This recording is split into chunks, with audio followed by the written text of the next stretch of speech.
Assalamu alaikum everyone. My name is Dr. Ali, you all know, and today I bring another video to you that is very much important medical emergency, that is acute heart failure or left heart failure or cardiac failure. In other words, that is acute pulmonary edema. And in this video I will discuss about its features, its diagnostic criteria and its management. Pulmonary edema is a name of other condition that is left heart failure, acute left heart failure. So let's start. What is pulmonary edema? Pulmonary from something from the lungs related, edema something related to fluid. So accumulation of fluid in the alveoli is called pulmonary edema. And what are the causes of it? What that may be the cardiogenic shock, e.g. cardiac failure with increased pulmonary capillary pressure, there's left heart failure pressure, left heart failure that result in increase in hydrostatic pressure which may result into the pulmonary edema. Second is non-cardiogenic causes like pulmonary embolism, high altitude opioid intake or acute respiratory distress syndrome.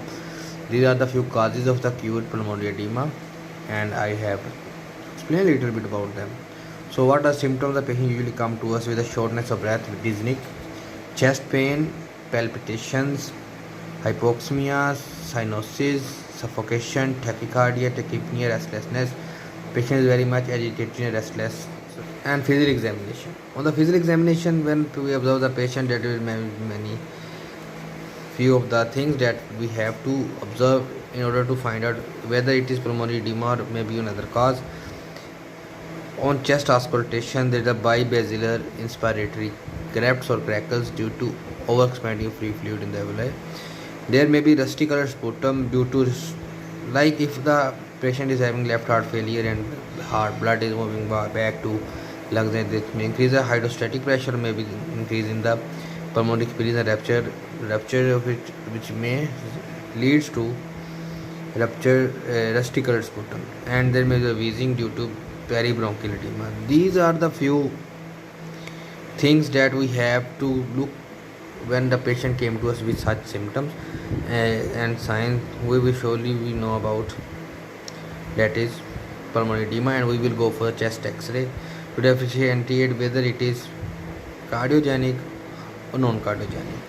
Now I will discuss about the condition which is cardiogenic and what will it be shown on, how will it be present on x-ray, what are the feature of x-ray of the cardiogenic and non-cardiogenic.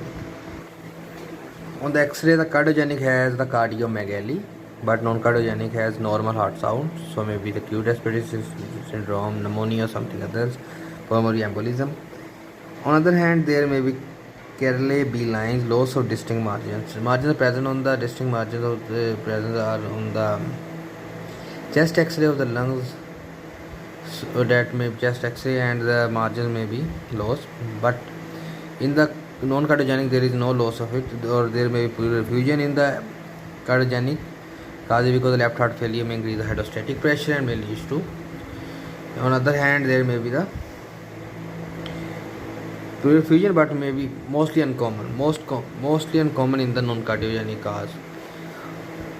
And there is a perihelial alveolar infiltrates are present in the cardiogenic cause, but unfortunately there is uniform infiltrates. So let's discuss about the management. So let's start. So there is a management plan of the acute pulmonary edema, that acute heart failure or pulmonary edema management.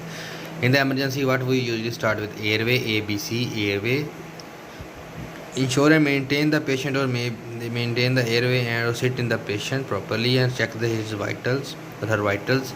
Check saturation and give the high flow oxygen at 100% to non-rebreather mask with reservoir bag on it.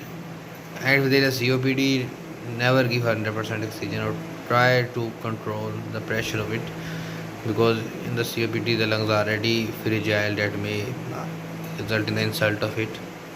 In the C section, that is the circulation of other C section, but I am talking about this, that is pass IV line, check the vitals, labs, ABGs must be sent so that we have find whether he is might having a metabolic cause of it, or because we are not sure about that. But on the signs and symptoms and examination, we have found out that bibasilar inspiratory crackles So we give the injection furosemide 40 to 80 mg IV slowly over 1 to 2 minutes, and can be increased or may be increased or repeated by 20 mg per dose every 1 to 2 hours until urine output increase. Until urine output increase and dizziness improve. This is the basic thing we give. And if the patient is hypertensive, we can give the glycertinated 0.5 mg sublingual. And we can also try morphine, like injection type morphine 2.5 mg to 5 mg IV slowly. And then we send the patient and observe the patient and keep on checking the patient. Also send the ECG, chest X-ray, ABGs. Card exams are most important because they might be caused.